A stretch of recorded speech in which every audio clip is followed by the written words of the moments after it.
horror film Baskin, the latest from Turkish director Kaan Evrenol, pretty much takes you in a descent to hell.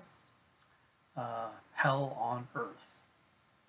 In the film, 5 cops are called in for backup to provide assistance in a region that is known for suspicious and strange activity. When they finally arrive, they enter a seemingly abandoned building and pretty much descend into the depths of hell. What they find there would probably even, I don't know if it'll make Pinhead quiver, but it definitely probably would bring a smile to his face. What these 5 cops find when they go down there is disturbing, weird, bloody, unsettling, and deadly.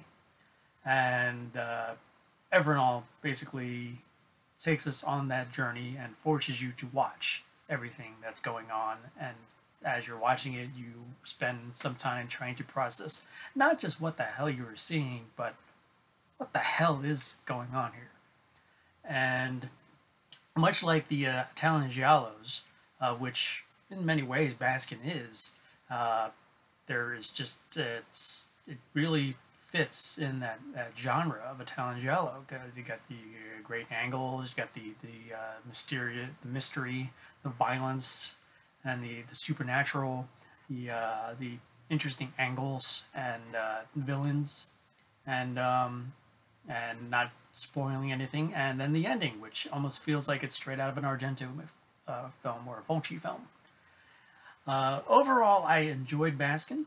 I was kind of like the ending. I was like, okay, but considering that, as I was mentioning, that this seems like an Italian giallo, it fits perfectly into what the film is.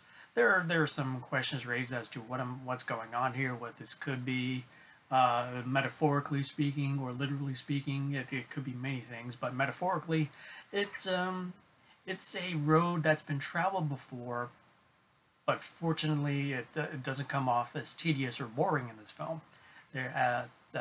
Evernall's lens is basically just like it focuses on some like crazy stuff. In particular, one of the actors, his name is what is his name? Mehmet Serahoglu. I hope I pronounced that correctly. Mehmet Serahoglu, who plays the father, who is the leader of this cult, I guess you could call it, that they stumble across. When I was watching him, he's a diminutive character, and he kind of reminded me of Dominique Pinon, who does a lot of. He was in Amelie and Alien Resurrection, and maybe with a mix of would probably be the best comparison. Klaus Kinski. Put those two together in a diminutive package, and there you have Mehmet, who was quite effective as the villain. He was like off-settling, strange. He has a presence to him, and it was a really solid performance. The performances overall are actually quite good from the 5 men who play the cops, and everyone else who fills out the cast. And there's some strangeness going on in this film for sure. But overall, for a horror film, Baskin delivers. It delivers a lot of unsettling imagery, strange, weird happenings, and some basically head-scratching moments that basically will stick with you afterwards as you're trying to sort out just what it is you saw. It's very much, as I said, an Italian giallo film, and it succeeds in that aspect.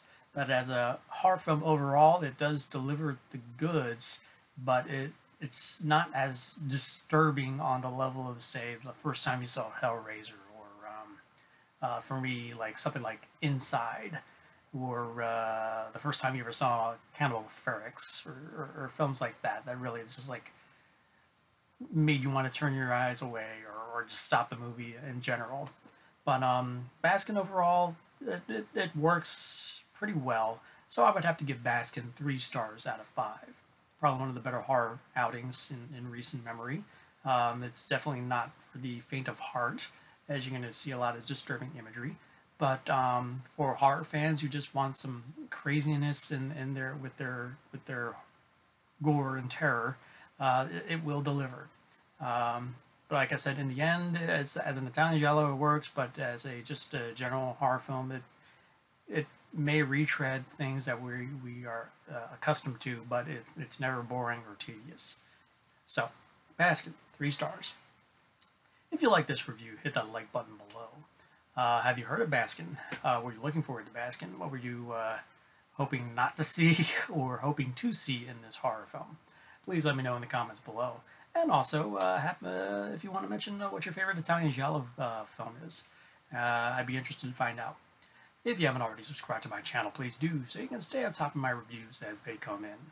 So until next time, we'll see you at the movies.